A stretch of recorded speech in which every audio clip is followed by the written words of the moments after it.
Clubs aren't really my scene, but listening to my girlfriends gush over Alpha Darius' long-lost son, as if he were some celebrity heartthrob, was almost entertaining enough to make me forget my worries. Victor, my fiancé, had ghosted me for a whole day now.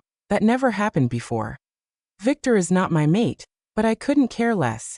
My parents aren't fated mates either, and they are the happiest couple I knew. Victor came into my life 3 years ago and made me as happy as my Alpha father made my Luna mother. That's all that matters to me. Lucian's here tonight. They say he's drop-dead gorgeous. Like, way hotter than any guy from our pack.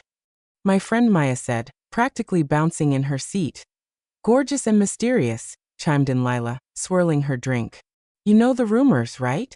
His mom was Alpha Darius's true mate, and she died protecting him from his stepmother. She leaned in closer, her voice dropping to a dramatic whisper. They say Luna Celeste tried to have both of them killed out of jealousy. I took another sip of my drink, pretending not to care, though I was mildly intrigued. Lucian's return had been the talk of the pack for weeks. A child presumed dead, raised by rogues, and now reunited with the father he'd been stolen from. It was the kind of tragic, scandalous tale that spread like wildfire.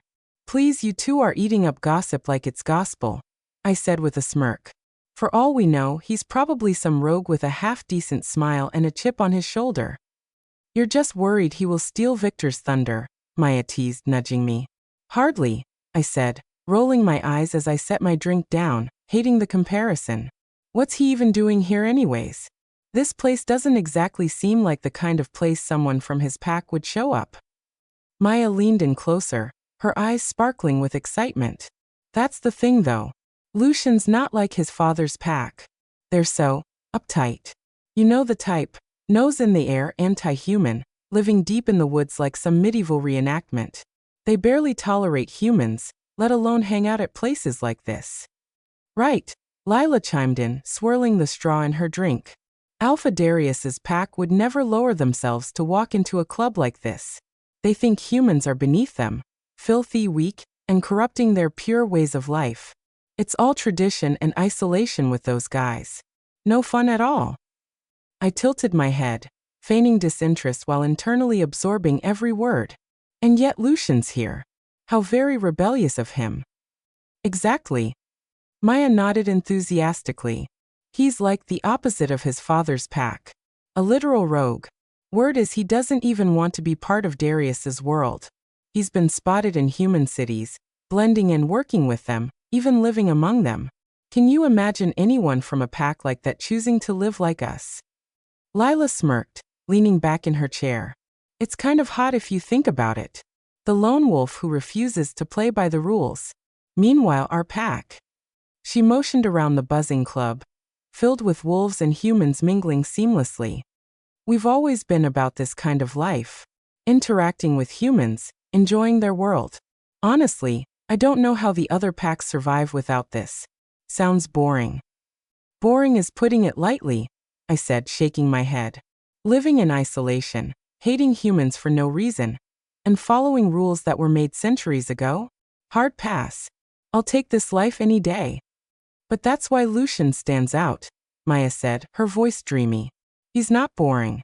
He doesn't fit the mold. He's not like his father, and he's not like us either. He's different. Different doesn't always mean good. I shot back, trying not to let my curiosity get the better of me. Victor is not someone different. He is the one who made me feel safe. I am not saying I have father issue, far from it, but he does remind me so much of my father. Whatever, Maya said, brushing me off. You can keep pretending you don't care, but I bet the second you see him, you'll be just as obsessed as the rest of us. Don't hold your breath, I replied with a smirk, though my heartbeat was just a little faster at the thought. A wolf like Lucian, raised by rogues and rejecting the rigid, human-loathing traditions of his father's pack. He was a walking contradiction. And I wasn't sure if that intrigued me or made me wary. That I looked down and smiled when my phone lit up and Victor's name showed up on the screen. If you'd excuse me, Victor's waiting for me upstairs, I said, standing up and smoothing down my dress. Enjoy the night without me, ladies. Oh, come on. You and Victor are too perfect, Lila groaned, rolling her eyes. I want a fiancé who can't leave me alone for 5 minutes. You mean you want any fiancé? Maya shot back, earning a playful slap on the arm from Lila.